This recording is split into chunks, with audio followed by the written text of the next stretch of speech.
When we all come together and just bring in the charity love, there's no going back. It's the best thing in the world.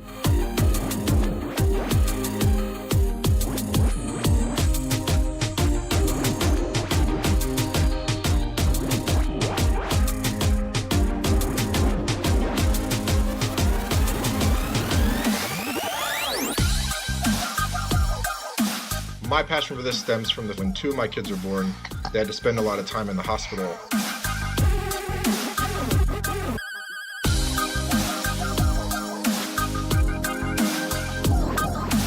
As many of you know, Extra Life began in 2008 in memory of Victoria Enman. At that time, it was a local fundraiser for Texas Children's Hospital, where Tori fought her cancer. At Victoria's house. Hi! My name is Joellen Inman, and I'm Tori's mom. And this game is not over. Some families, the game is just beginning. We've got a long ways to go. That road is a long road.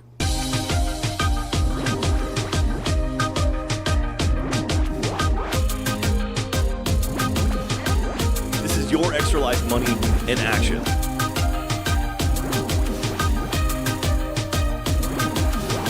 CHOC is actually building an entire wing dedicated to children's mental health.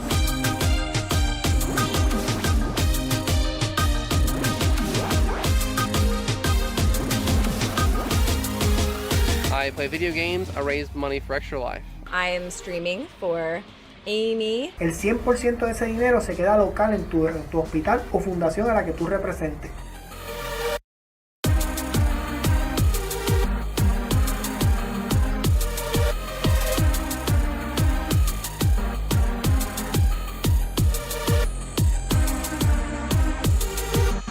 Extra Life Super Mega Ultra Charity Live Stream Extravaganza of Awesomeness.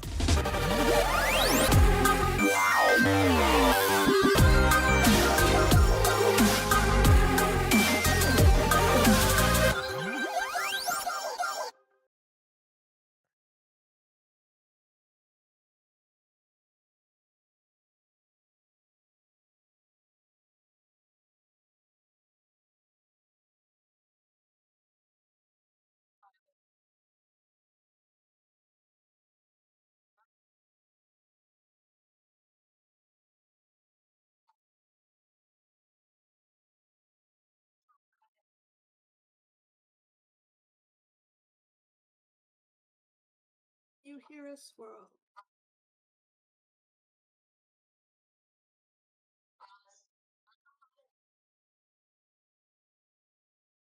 You hear us.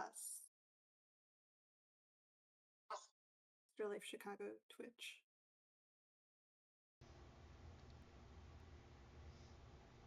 I don't have the Twitch up, so I can't. Oh, let me see. They can hear Jackie. I think they can maybe hear me now too.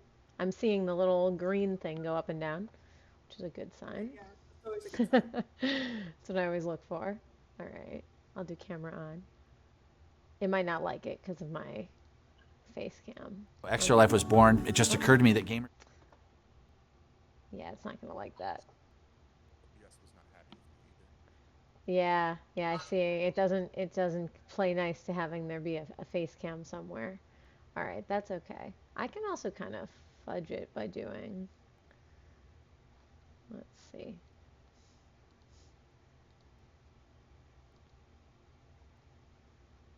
All right, stop doing a camera. Anyway, I'm gonna pull up my face cam. Oh, Judge is very quiet. I can turn that up. Try talking. That's a comment that I don't get very often. Is that better? Let us know in the chat. Well, technology can do. But I think they probably can hear us. While I try and get my camera at least situated, do you want to get started with us, Jackie? Thank you, by the way, for hosting the Pride panel this year. It's my pleasure. Happy 5th annual virtual Pride Parade with Extra Life Chicago. I can't believe you all, I mean, it was even before my time, have been doing this for 5 years now. That's incredible. And every year, I believe, Mel, correct me if I'm wrong, but every year since inception, you all have done this wonderful panel in between the streaming so that we can learn a little bit more about our LGBTQ plus gamers, both in the community, why they Extra Life, and then also just generally as we celebrate Pride, we just love to learn a little more about you and your platform. My name is Jackie. If you don't know, I am the program director for Extra Life Chicago. My pronouns are she, her. I work at Lurie Children's in our foundation and try really hard to help elevate the Extra Life Chicago program within the hospital and within the community. So why don't we start? And usually we have Adam, our community manager from Extra Life National, joining us. Do we have another friend? Oh, hi, Dave. Hey, Dave. Usually we have Adam, who is our community manager from Extra Life National, who does this panel and does it wonderfully, but could not make it today. So I am filling in his very big shoes. So we miss you, Adam, and hope you're having fun doing something fun. And surely This very weekend. important. Yeah, I was gonna say Yes. they have had so much that they've been doing lately. Yes. A lot of really big Extra Life things happening from the national level. So stay tuned for those. Okay, so why don't we start? I have some questions that we've made. Feel free to answer them in whatever way makes sense for you. So if you don't want to answer, that's okay. If you want to get one resonates with you and you want to give a longer one, that's wonderful too. There's no pressure to answer any of these questions in any way that you don't want to, but we would love to learn a little bit more about you through all of them. So the first one we're going to start with is really easy. It's just your names and your pronouns, how long you've done Extra Life, and then we're going to pivot. We usually ask why, and if you want to bring in your why, you can, but we thought it might be fun to have you share one of your favorite Extra Life memories, the core memory in your Extra Life world. So who wants to go first? I'll go first. So I'm JudgeJLo. My first name is Jason. Everyone online just calls me Judge. It's easier. I use he, him pronouns. I have been fundraising with Extra Life for just short of 6 years. Been doing this event for 5. My favorite Extra Life memory. That's the really hard one. They're all great. I actually, let me back up. I'll go to my why. I got involved in gaming seriously, I'd say when I was like 11 or 12 years old. Starting with trading card games, board games, then video games. Throughout my life, gaming has kind of been how I build a social circle, is where I get my energy. And I realized a few years ago when I got married, when we were taking photos, that all of my groom's people I met through gaming. And so, like, so much of my life has been given to me through gaming that gaming feels just like a natural way to give back. I'm gonna have to pass on the favorite memory because they're all great. Like, just seeing the wonderful work that Extra Life helps support, seeing the kids smile with their families. Like, it's too hard to pick one. And that's a perfect answer. All of them is an answer, right? And that is actually really wonderful to hear, right? That like there's not one standout memory because all of them count as being the best. So thank you for sharing. And that's so awesome that all of your groomsmen were and are gamers. That's a great lineup right there. Okay, I see that Michaela popped in too. We're just having people pop in, which I love. Hi. Hello. Hello. How are ya? I'm doing okay. I'm dog sitting for my sister, so it's been a little chaotic. That's real. Well, no worries. We're so happy to have you here. Like I just said, I'm gonna be asking questions. Feel free to pop in whenever you want, share what you want, but no pressure to answer all of the questions if it's a little bit chaotic for you. Okay? Awesome. Okay. So we are starting with a super easy one if you want to jump in for this one. It's your name and pronouns, and then how long you've been doing Extra Life, and your why and or your favorite Extra Life memory. Ooh, okay. Yeah, I'll share. I'm so sorry. I can't get my video to work, but my name is Kayla. I use she, her. I got involved with Extra Life actually because of Rooster Teeth, because they were a huge contributor. And I always really loved gaming. But my mother is a pediatric ICU nurse, and I always wanted to be a nurse until I realized I'd probably cause a lot of casualties. So when I learned about Extra Life, it was this great marriage of two things I really love and respect. And I had to go for it. It's been 9 years. Wow. 9 years. Yeah. Thank you so much. Oh my god, so next year will be 10. Yeah, my big 10. Ooh. That's so exciting. It is. Michaela, you made the best video about your why. Oh, thank you. If you could pop that after this into the Discord again, into the Pride Stream channel so people can watch it. I think it's can such actually a good display it during my stream. Yes, that would be amazing. I think that's such a good way to share why you Extra Life with your family and friends and community. You did such a good job with that. Oh, thank you. That would be awesome. Great. Absolutely. Okay, Melissa. Yes, hi. I'm trying to get my camera to actually not look bad.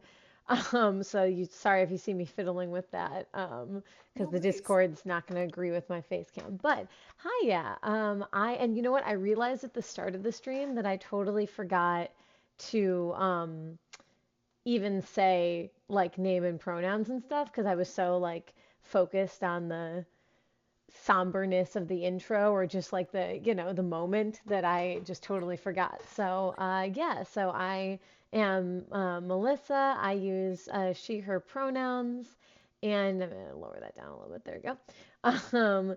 I use she, her pronouns, and I'm one of the with Dave Aradash, who's in the chat and has been incredibly helpful today. And this whole process.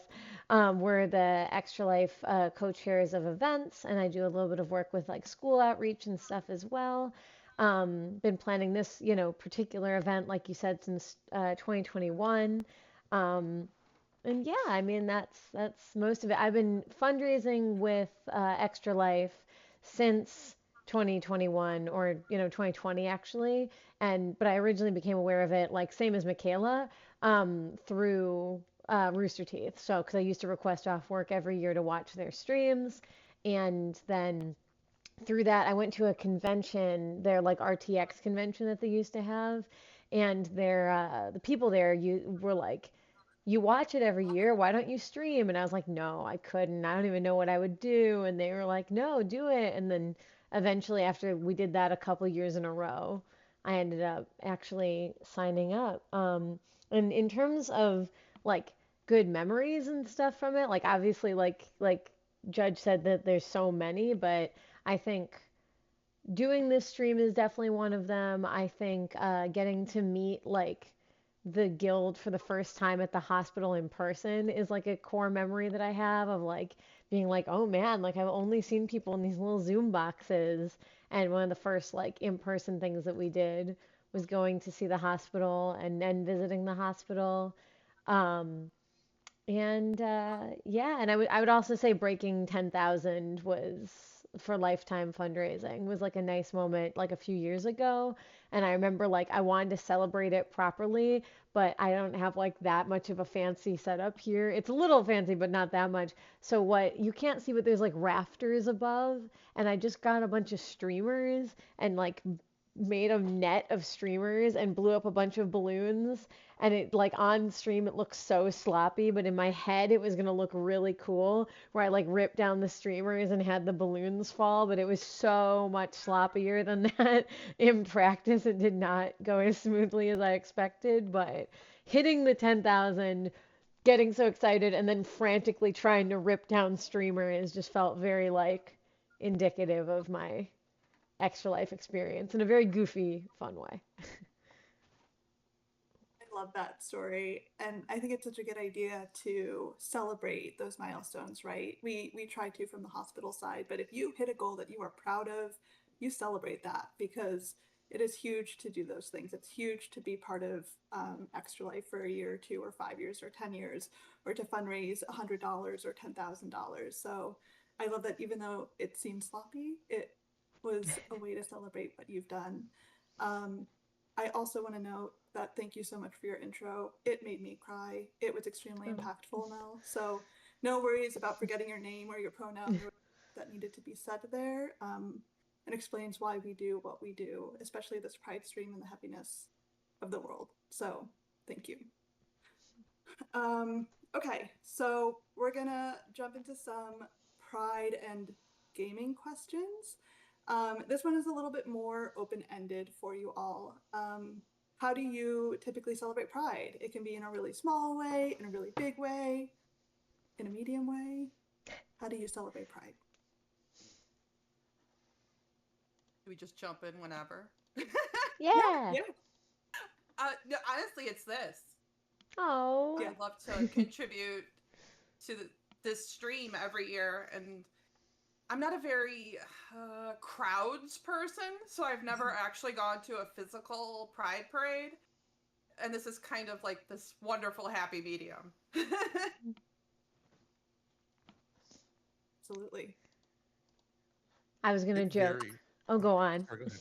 No, go ahead. I was just gonna joke when you were saying like in small ways, big ways, medium ways. I was gonna be like, one might even say, do you celebrate in a tall, a grande, or a venti way? No, because I'm a barista at Starbucks, and I think one of the ways in which I celebrate, honestly though, is you know, I have the benefit that my workplace does tend to be a pretty queer-coded workplace, even if it's not always as much of a queer-friendly workplace as you might expect it to be, given the reputation.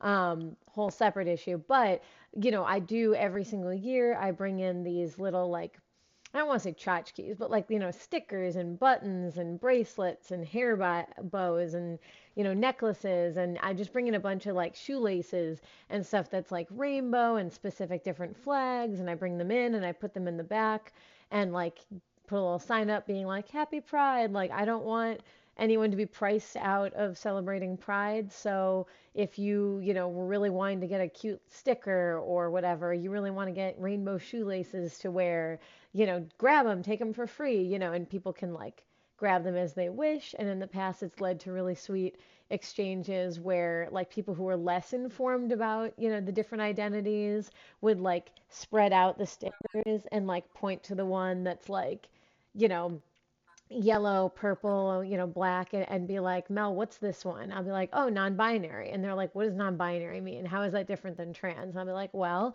you know, this, you know, and like it creates a conversation point, and then people like taking, of course, like free little goodies all the time, and it's fun to see which people get excited about them. In the past, it's been fun because I give people something that they can wear at work and on the floor, like the hair, you know, pins and necklaces. This year, we're not allowed to wear colors anymore at Starbucks, so we cannot wear them this year. But in general, it's like you have a way that you can celebrate and have, you know, little colors in there. And so that's been my main way of like celebrating with my coworkers and stuff. And this, obviously. Mine very much varies year to year. For me, it's really just about community. So I follow the vibe of what my friends and my partner want to do. Like, we're not sure whether we're going to the parade tomorrow or not. We'll kind of make that decision tonight when he comes back from a trip. But honestly, just spending time with really cool people. And in some ways, the biggest celebration is just being. I was actually so I bought a motorcycle a couple weeks ago, and I was talking to the salesman, and he was telling me that he has a trans son, and he was trying to figure out how to be supportive. And I was telling him to just, you know, to love him as this is your child, love them, listen to them, and respect them for being who they are. And, you know, it kind of reminded me that sometimes the biggest celebration, you know, what Pride represents is really just enjoying community and fellowship with others as they are, whatever that moment means. Love that. The way you said just being, right? And I love that all of you gave such varied answers, right? It means that you can really celebrate Pride in whatever way feels good to you. We had another gamer last year who said the same thing as you, Michaela. Like, I don't really like large crowds. I don't like the heat. And so, like, you know, the traditional way that people would think that we celebrate Pride through the parade, like, that's not really for me. And the way that I do is through streaming during this parade. And so, Mel and Dave, thank you for creating the space for people to celebrate Pride in a parade that may not necessarily be as big or loud or hot as the Pride parades that we have outside. Though those are wonderful. If you've never been to one, please do. And it feels accessible to you. Okay, great. We're gonna move on. Okay, so this one, you may or may not have an answer for this one, and that is, okay, what are some of the favorite moments of LGBTQ plus representation in media or video games? So if you don't have one in video games, it can be in TV or in books, or any character that really comes to mind, any sort of representation. I think I would be remiss if I didn't mention The Last of Us in so many ways. You have Bill, Ellie, and then you actually have Pedro Pascal and Bella Ramsey. Bella, who is non-binary, Pedro, who's bisexual, Ellie, who is lesbian, and Bill, who is gay. I mean, it's really put its foot in the door in 2013. And then I feel like with the new season of the television show, just kicked the door wide open. So. Now it's a classic example for a reason, yeah. Well, I think The Last of Us has always been, you know, beyond a zombie story. It's a very human story. So I think, you know, there's that interview with George R.R. Martin. People ask him, well, how do you write women? And he said something funny like, well, first I considered them human beings. And I feel The Last of Us has a very similar approach. It's very focused on the human condition and the human story. And by including LGBTQ plus people, it humanizes them, and it shows you how normal and natural the whole thing is, because I think, you know, that's one of the main arguments, you know, against it, and it's just part of the human experience. Yeah, we've had this panel before, and I've you know, I usually mention the like one of my favorite video game series is Horizon Zero Dawn, and I think that, you know, the representation there is good. I haven't played the second game, but when Adam hosted the panel in the past, you know, I've alluded to the fact that I was like, well, after the first game, it was kind of nice to read Aloy as like an ace representation, and he was like, I've heard that, spoilers a little bit, that I think that she does end up with a partner in the second one, but it's very well written, it's very well done, and I have heard that. Not that, you know, you can't have an ace character that ends up with a you know, a partner, obviously, but I was excited when I played the first one because I was like, oh, ace queen.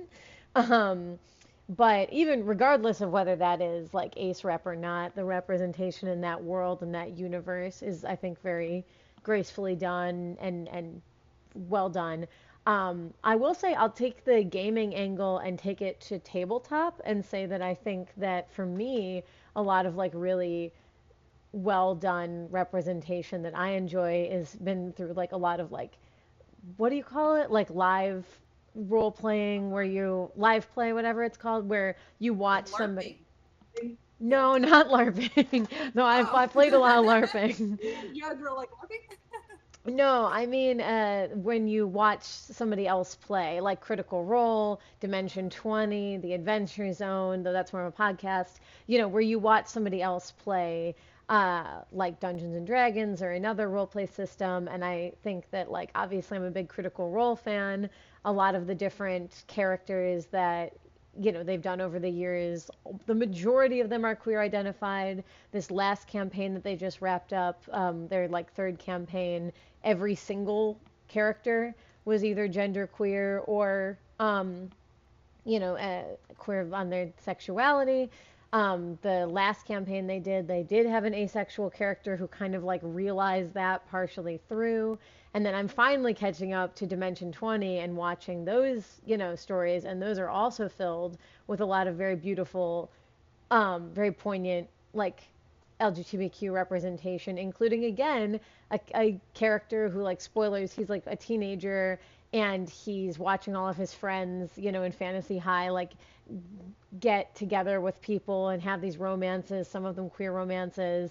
And I think that the actor kind of accidentally stumbled into playing a very well written asexual character as well, who realizes and is like, wait, I don't want this, and all of you guys like seem to want it really badly. Like, what's going on? And like had a really nice, and the DM taking the time to like recognize that and have their parental character in game talk to them and be like, hey, just so you know, if this is what's going on, that's okay and normal and you're not broken. If you end up changing your mind later, that's also okay and normal. You're allowed to change your mind, but if that's where you're at right now, don't feel like it's not normal. So, I don't know, I've just been surprised by a little bit more ace rep lately, and I think a lot of that has been in like the tabletop scene, actually. That's super cool. I never would have even like thought of that.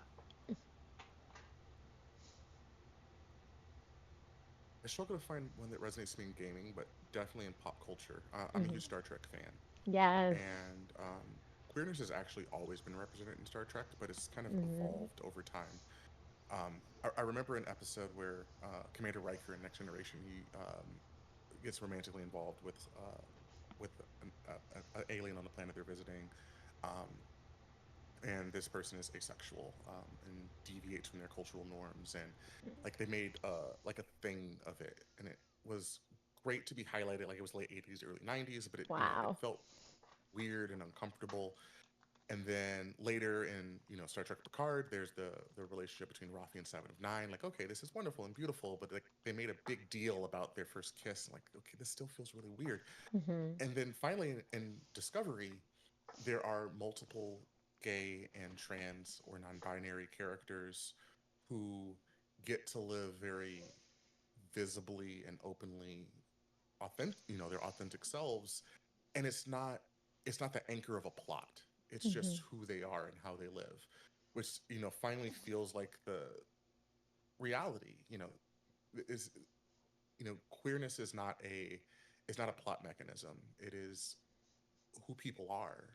And so, if you're an officer on a starship, I imagine that whether you're, straight or queer or whatever, it's just part of how you carry yourself through life, not necessarily the focus of conversations and plot progression. So I've always loved that Star Trek has been willing to, push cultural boundaries, to bring difficult conversations into everyone's living rooms, but has continued to evolve in how they do that in more respectful and authentic ways. Yeah, that's beautiful. Yeah. Yeah. Very well spoken. Can I share one?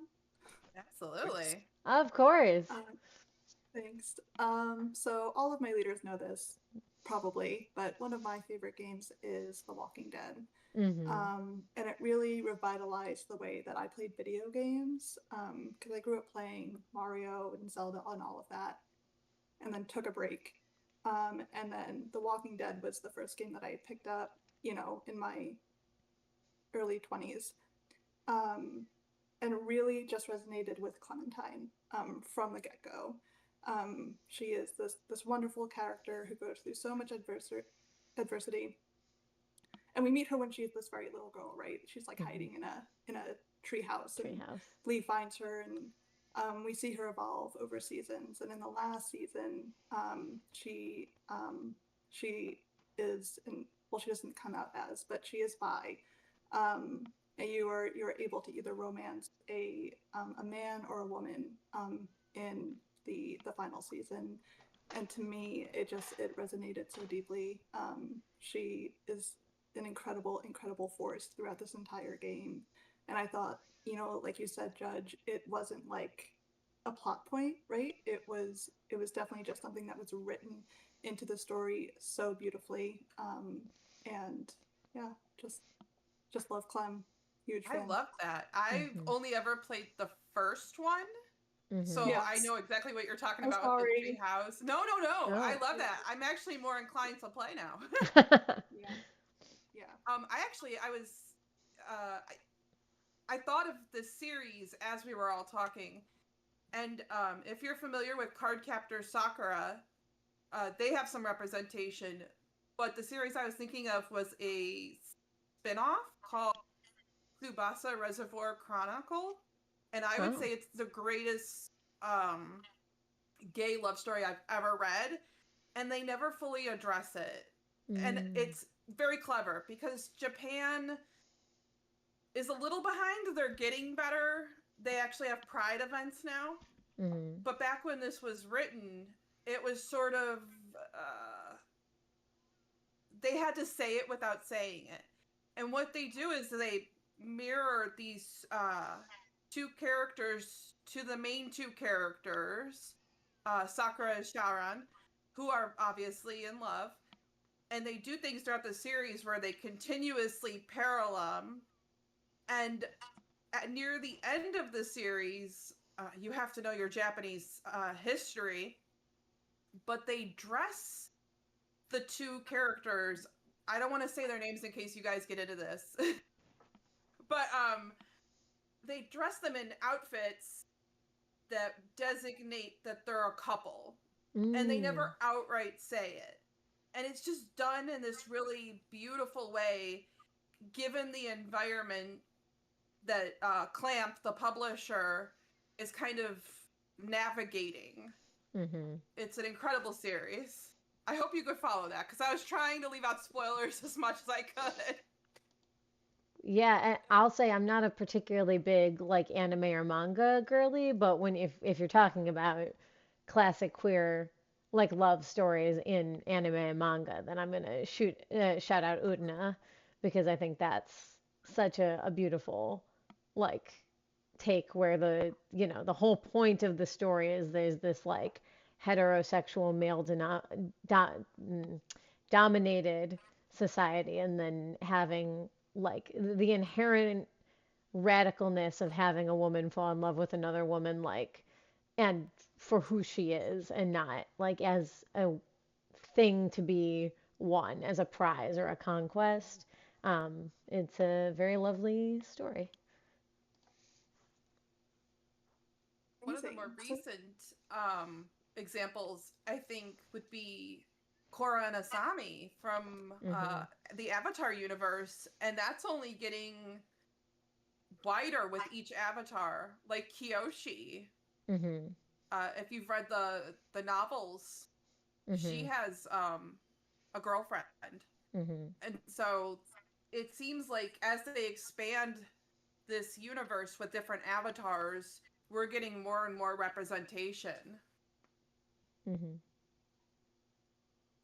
lot of really great examples within pop culture and media and video gaming that you all were able to immediately point to, which is really wonderful. And I'm going to have to get a list of all these games and books after this. Or maybe we can put them in the chat, Mel, for everyone, if they want to play them. Yeah, and read them. Wonderful. Okay, so we'll move on to the next question. So how has your relationship with gaming overlapped with your identity, or how have the two informed each other over the years? whatever comes to mind. I guess I'll go. Oh no, go ahead. I'm a talker. Go ahead, Judge. Yeah, they're kind of one and the same. You know, and I used an example from my wedding earlier, but everyone, well, I shouldn't say everyone that wasn't related to me called me Judge because that's how they know me. The name actually goes back to my trading card game days when I was a Magic the Gathering judge. Really? Chases at an event, so they needed to nickname us. And so like it's so interwoven with every other aspect of my life that I don't know I would ever be able to disentangle them.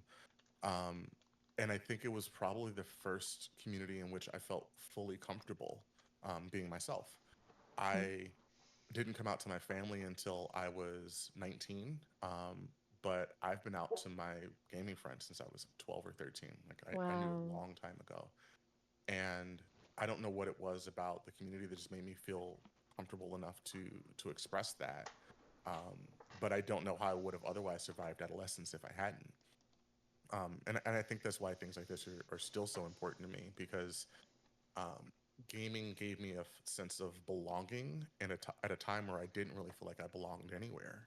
And it's the one place where I don't think anyone's ever, you know, questioned or challenged my place in the community.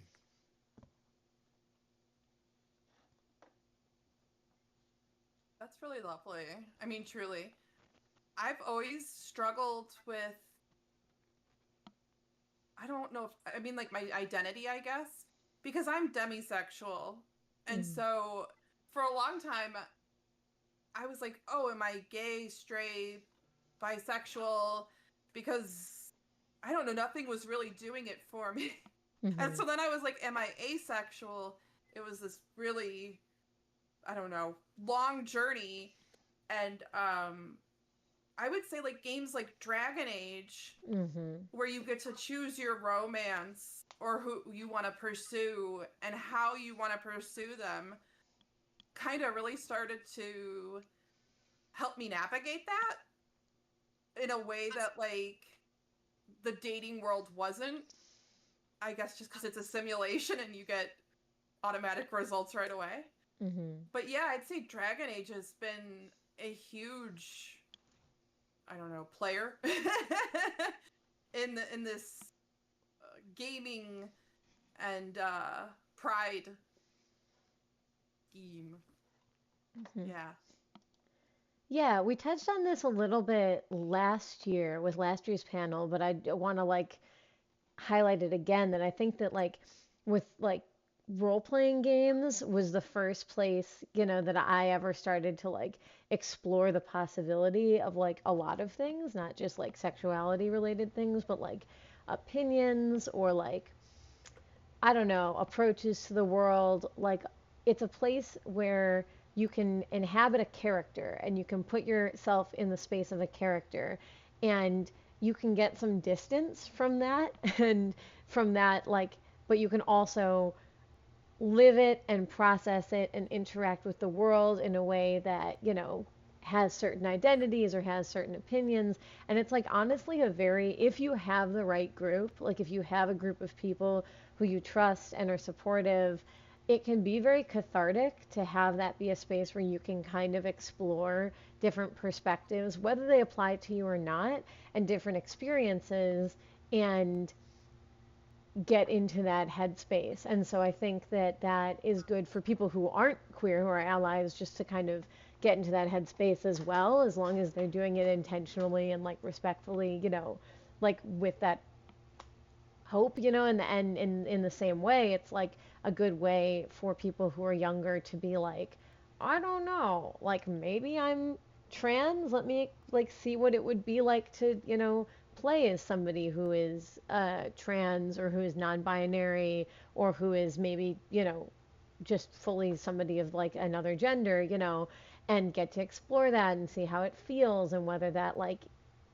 affirms me, or you know, get to play somebody who romances somebody, you know, in like a Dragon Age or something, and be like, oh, like I can romance somebody of a different, you know, of the same gender as me, and like maybe I don't have to then have that conversation with my parents yet, before I can like, I don't have to like bring a girlfriend home. I can just like have this virtual controlled experience first before I can be like, okay, interesting. That gives me a way to kind of conceptualize it before kind of experiencing it for yourself. And so I think that's honestly, that was a lot of it for me, was like playing, you know, role playing games growing up. The first time that I like played a queer character was there, and I was like, oh, I'm just, you know, doing it to see what this experience is like. You know, I didn't realize back then. Or also just like even like old games where it's like you would play, I would play as a guy, and the back then it was like heteronormative, so you could only romance girls if you played as a guy, and I'd be like, well, the girls are cuter, so I'm going to you know, play as a guy because the girls are like nicer, more well-rounded, cuter characters, you know.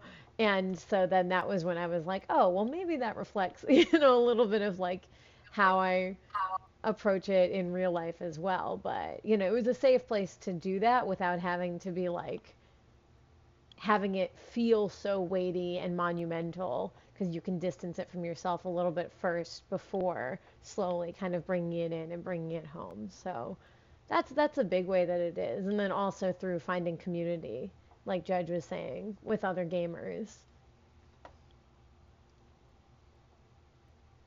Absolutely, all such insightful answers, and it's really, really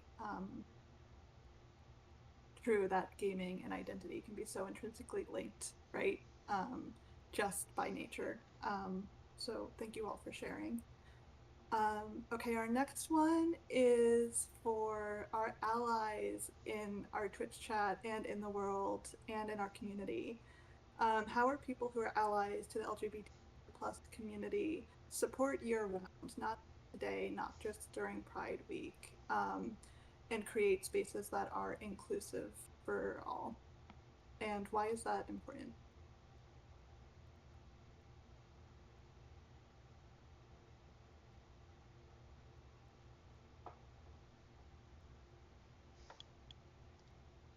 Well, I know I just spoke, but I'll reflect a conversation that I had, a little bit of it with you, Jackie, like earlier this month, where, you know, I was saying like there's a difference between spaces that are like, this is a friendly place, friendly space, you know, and maybe does the event once a year, like to support, you know, like the Pride stream or whatever. There's a difference between that and a space that like talks about it, acknowledges it, something happens in the world that is like horrifying or scary or seems like a shifting of things in a really regressive kind of way, and the people within those circles are acknowledging it, are talking about it, seem as shaken by it as you are. You know, I think that are speaking out about it, you know, in those circles, even when it's not something that is like being put on as an event. And I very much think that Extra Life is that.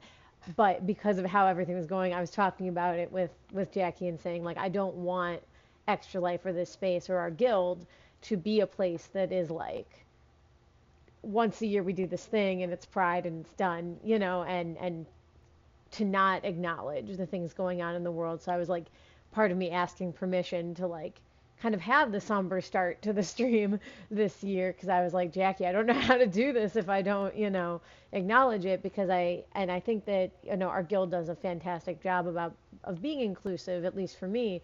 But I think that's it. What jumps to mind initially is just like, not, I guess, not only talking about it when things are positive, you know, or when it's fun. Not only, I love what Judge said earlier of like, you know, the identity is not like a plot point. Like, not only acknowledging it when it's like a party, or it's, you know, the going out to Pride and like getting, you know, a bunch of rainbow beads and yelling and having a good time. It's like that joy is so important, but it can make you, when you're part of the community, feel a little like crazy when it's like only being acknowledged when it's like, oh yay, a new Disney character is gay, and never the like, oh, some intrinsic right has been taken away from a lot of people, and it's scary, and it's more emotionally difficult sometimes to take space to be like somber and scared and have room for that. And so for me, it's like that, allowing there to be room for like kind of this scary, uncertain, sometimes even, you know, more somber elements of like the experience today, and not just kind of only doing it when it's fun, not only supporting it when it's fun, you know? Yeah, I think also allies often have a very unique opportunity. There's something that people talk about sometimes are privilege, right? And privilege is very situational.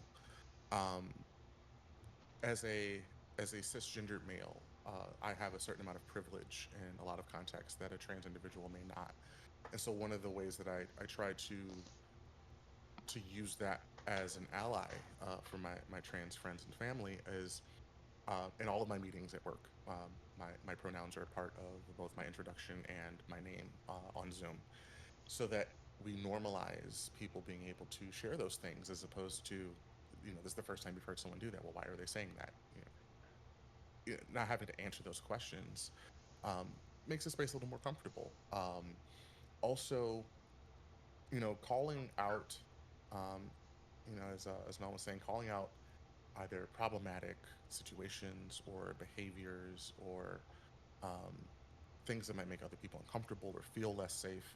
Um, not having to be the one to fight the fight every single day sometimes gives you the room to breathe and recharge yourself for the fights that you have to take on yourself.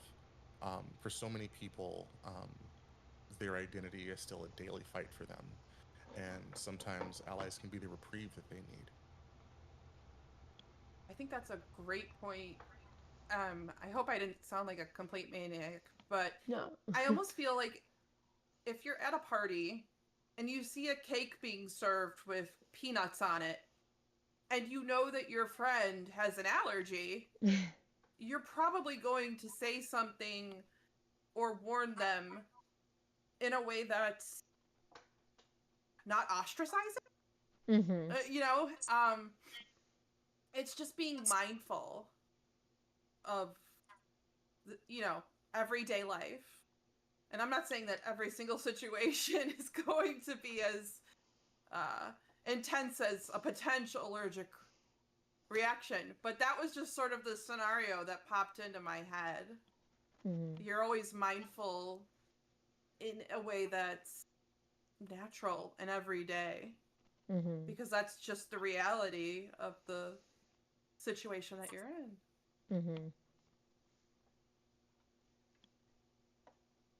Absolutely. Thank you all for sharing.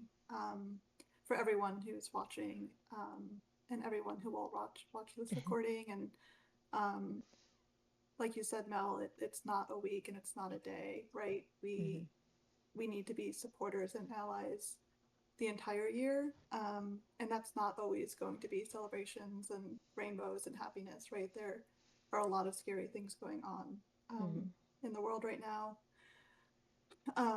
So as allies, we definitely need to be listening and supporting spaces for people to be able to feel safe within our community, LGBTQ plus, and otherwise. So thank you all for sharing. And thank you all, everyone that's here watching, right, as allies, right, and as supporters, and as part of the LGBTQ community. We are very grateful for you as well. Okay.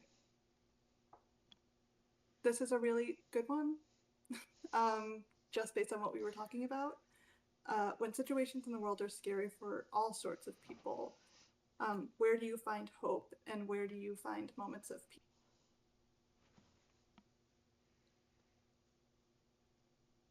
Usually it's in videos of there'll be someone with a sign or something, and it'll say, "I used to be a bigot," and they're apologizing, or they're participating at Pride, and they're holding themselves accountable and saying, "I've done the work," and it shows that change is possible. That you can go from a really horrible and dark mindset, and you have the capacity to turn things around. And I think that's, you know, when things get dark, I just remind myself that maybe it's only a handful of instances I could name, but I do see change. Yeah, not to bring up the, you know, like live action role play, you know, online again, but you know, there's a quote that really sticks with me from like a lesser known The Adventure Zone run. They did like a short one called, you know, Adventure Zone Dust.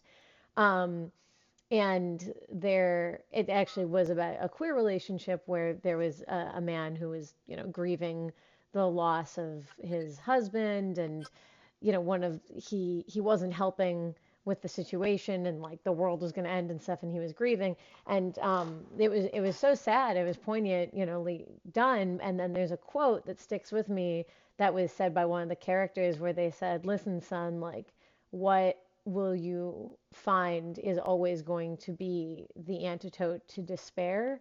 You'll find that it's action." And I think that is like where I find any sort of hope that I have, is like there's always something you can do, whether it's like small, you know, if you're the type of person who likes writing petitions or calling senators, if you're the type of person who likes going out to, you know, protests, if you're the type of person who sees a friend who's struggling and, you know, bakes them food for that night, you know, or if you see somebody who maybe like they're struggling with how to talk to their parents about an identity, and so you sit them down and say, hey, one, you're always welcome to come over to my place in an emergency if needed, and two, do you want to talk through how to maybe break it to them and like to have that conversation? Do you want resources? You know, there's tons of organizations you can work with, and tons of ways that you can do advocacy, and there's no one way to do it. And I think for me, the moments when I feel the most fatigued and the most despair are the moments that I realize that I'm not like finding an avenue to do something. It's usually a output of my like feelings of like uselessness, you know, and my feelings of like, oh, I don't know what I can do in this moment. And often it's like being able to be given a direction, even if it's such a small thing of like, hey, this person needs this very small thing to be done. Are you able to do it? You know, do you have the energy and the spoons to do it? And I'll be like, honestly, yes, doing that is going to give me the energy to do the next thing, and then the next thing, and then the next thing. And so I think there's a lot of different sources where I get like hope and light, but mostly day to day, it comes from finding the next, you know, not to quote Frozen 2, but like doing the next right thing. If you can't see on the horizon what the big overarching goal is going to be, if it's blocked out by shadow and cloud, it's like, okay, well, do the next right thing that you have in front of you, and we'll do enough right things together until we get there. Yeah. For me, it's a lot of also about, again, about community, but a different community. I work for a human rights nonprofit, and so one of the cool things about that, as sometimes exhausting as the work can be, is when something awful happens, whether it's an event or news or something anticipated.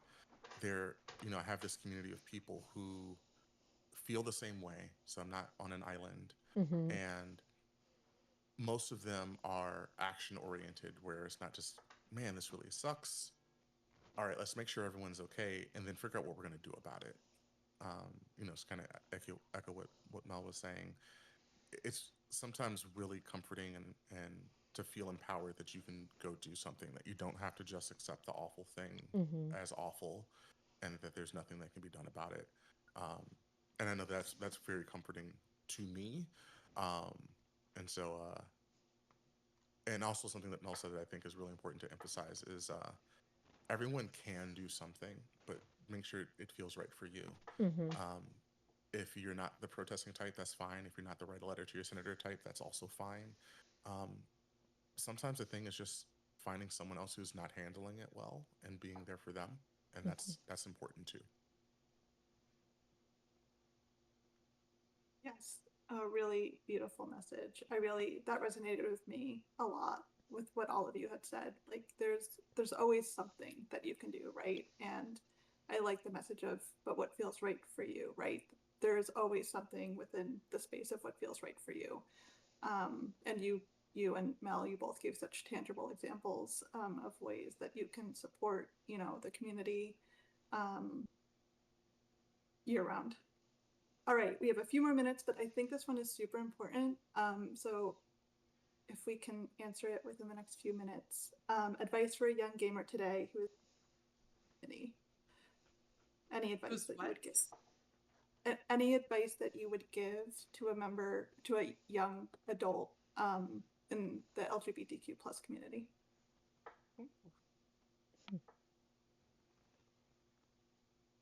I know. It's a big one. Just you're not on a schedule. Like I mentioned earlier, that with being demi, it was hard to navigate being straight or gay or bisexual, and you're not on anybody's time. You have the ability with video games or other avenues, and you have all the time in the world, and it's okay that it's a process and that you're finding yourself. And if there's one thing I've learned, it's that sexuality is very fluid. So I try not to get in my own head too much about it. What will be, and just allow those feelings to flow within yourself and live your life. My camera's off, so you couldn't see that. I literally applauded because I want to second that and jump off of it and say find your people and find your people who love every phase of you. There's a quote that I heard once that it's sometimes the moon is a crescent moon, sometimes it's, a gibbous, sometimes it's waxing, sometimes it's waning, sometimes it's a full moon, sometimes it's not even there. We can't really, see it in the sky, but we never doubt that it's the moon. It doesn't change fundamentally what it is or our affection for it, whether we're visualizing it as, it's equally beautiful in all of these different forms and significant in all these different forms. It just is what it is. And it doesn't take away from it having been, it wasn't any less the moon when it was a full moon versus when it's a crescent, and I think that's the same with you. Every person's going to have their seasons, and whether that is in terms of your sexuality or your gender, or whether that's just in terms of how well you're handling things, your mental health, you should find somebody who truly does love the moon and loves you for the intrinsic person and thing that you are and the things that you believe, and doesn't come and go from you, and not accept you when you're in one form versus when you're in another. Find the people who are going to be consistent and patient with the different phases of you, because nobody is going to be their best self 100% of the time. So don't stress out about circles that expect you to be. Yeah, and then I think for our allies, one example I've always used is people will come to me and they'll say, I don't get transness. And what I say is, I don't get math. That doesn't mean it isn't real. So I think that's just something to keep in mind if you're an ally. Just because you don't fully understand somebody else's experience doesn't mean it isn't a real one. But maybe add just the importance of being yourself no matter what.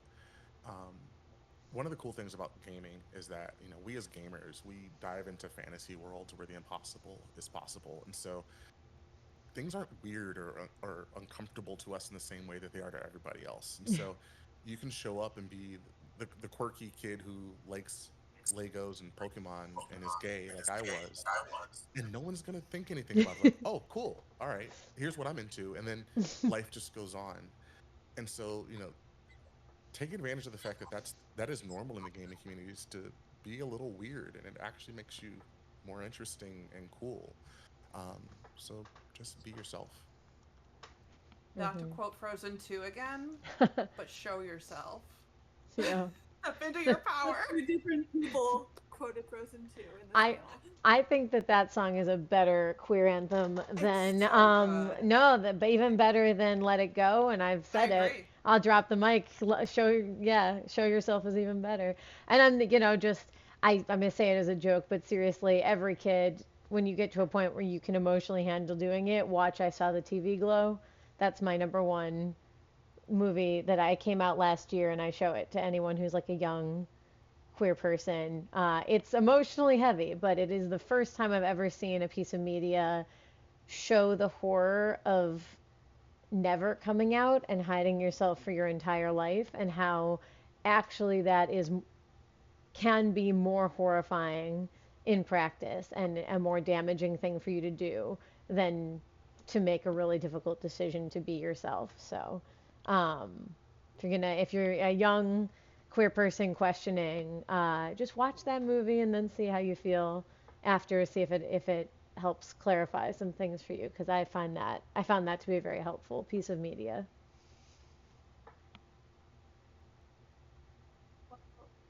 We are over time. That hour flew by. I learned so much. You are all so smart and well-spoken, and represent the Extra Life Chicago LGBT community so well. Next we have Michaela. Do we have you next? Yeah. It's me. Are you gonna play Dreamlight Valley? Oh, you know it. Yes. I'm getting my girlfriend Elsa. Yes. Okay. Well, thank you everyone for joining, and thank you everyone for watching. And the fun continues now until 1 p.m. So stay tuned.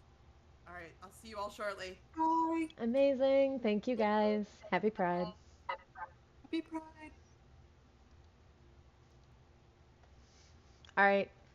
May I give Michaela a second just to get themselves ready to stream. And then once I get the go-ahead that they are good, I will swap it off to them. Michaela, if you're in chat. But thank you everyone for watching our Pride stream every year. I think it always makes me a little misty-eyed, and I always think it's a really lovely depiction of kind of the issues and the ways that people are thinking, and also a lot of really good media recs every time. So I'll put on a quick ad just in case somehow you're in chat and you don't know what Extra Life is. I'll put on this ad and then we'll cut to Michaela.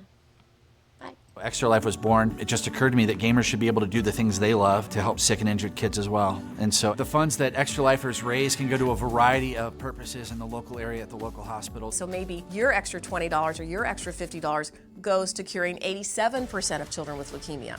62 kids like me enter a children's hospital every minute. And I was one of those kids. You could save their life too. Play games, heal kids.